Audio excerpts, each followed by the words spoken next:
Pernah gak sih kamu kepikiran andai aja waktu bisa diputar ulang? Bukan buat ngulang nembak cewek, tapi buat nyelamatin sesuatu yang dulu gagal kamu jaga. Entah itu orang, momen, atau diri kamu sendiri. Nah, anime Eraser atau Boku Dake ga Inaimachi gak cuma cerita soal time travel. Anime ini cerita soal rasa bersalah, soal luka masa kecil, dan tentang gimana kita kadang ngerasa terlambat. Tapi, gimana kalau kita dikasih kesempatan kedua?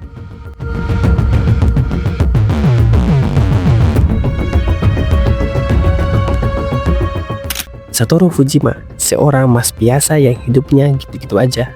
Kerja di tempat yang gak jelas, nulis manga yang gak laku, hidupnya datar dan template. Tapi satu hal yang bikin dia beda, dia punya kemampuan misterius yang dia sebut revival, yang bikin dia bisa mundur beberapa menit ke masa lalu buat cegah kejadian buruk.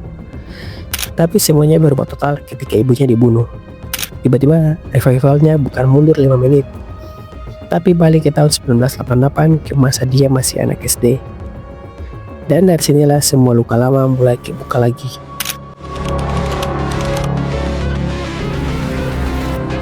Kita sering mikir masa kecil itu indah, bebas, penuh tawa dan lain-lain.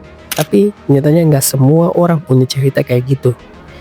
Di tahun 1988, Satoru ketemu lagi sama teman sekelasnya, Kayo Hinasugi, seorang cewek pendiam, tertutup dan penuh trauma.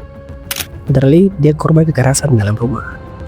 Tapi nggak ada yang benar-benar peduli. Orang dewasa tutup mata, teman sekelas bingung, tuh dia ngerasa itu urusan rumah orang. Dan mungkin kita juga pernah lihat itu di sekitar kita. Anak-anak yang diam aja, tapi sebenarnya lagi teriak minta tolong dalam hati. Waktu Satoru kecil ngelihat Kayo lagi, dia sadar ini momen penting. Momen yang dulu dia lewatin, dan sekarang dia punya kesempatan buat ngerubah semuanya.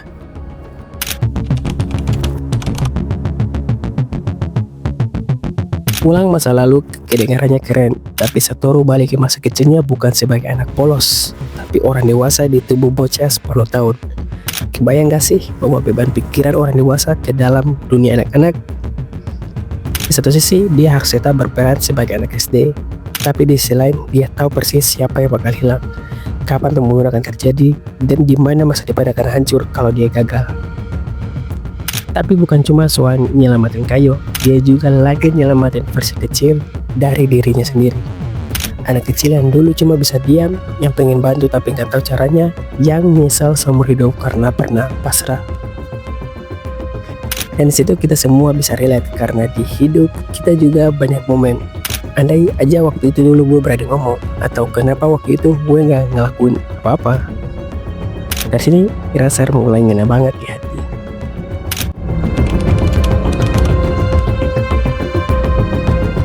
Satoru mulai jalanin ulang masa kecilnya, tapi kali ini dia lebih sadar, lebih peka, dan lebih berani. Dia mulai ngajak ngobrol Kayo, bikin rencana bareng teman-temannya, dan pelan-pelan dia belajar satu hal penting. Kadang yang paling dibutuhin orang itu bukan solusi, tapi kehadiran. Kita nggak harus jadi pahlawan buat nolong orang. Kadang kita hanya perlu ada, cukup dengerin, cukup menemani pas mereka lagi ngerasa dunia kosong. Dan dari sini juga kita belajar. Anak kecil itu bukan makhluk kecil yang gak ngerti apa-apa. Mereka juga punya dunia sendiri, punya luka, punya ketakutan, dan sayangnya seringkali gak punya siapa-siapa buat cerita. Seiring berjalannya cerita, anime ini pelan-pelan ngebuka layer-layer emosinya. Kita diajak ngeliat gimana trauma itu nyangkut sampai dewasa, gimana penyesalan bisa ngeracunin hidup kalau gak kita obati. Tapi kita juga dikasih harapan.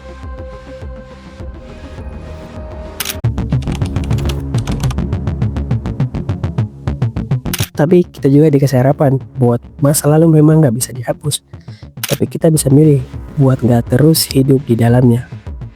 Kita bisa nyoba ngebentuk masa depan yang lebih baik buat kita sendiri dan buat orang yang pengen kita lindungi. Dan Satoru, dia gak sempurna, tapi dia gak nyerah. Dia gagal, jatuh, sampai nyerah juga, tapi dia bangkit bukan karena dia pahlawan, tapi karena dia manusia yang belajar dari kesalahan. Dan itu yang bikin Eraser beda dari cerita time travel biasa. Ini bukan soal mesin waktu, tapi soal keberanian menghadapi rasa bersalah. Soal belajar ngomong, gak apa-apa gue gagal, yang penting sekarang gue coba lagi.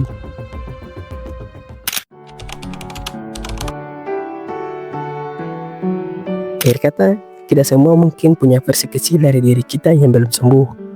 Versi kecil yang pernah ngerasa sendirian, yang pernah terluka, yang pernah pengen ditolong tapi nggak ada yang datang.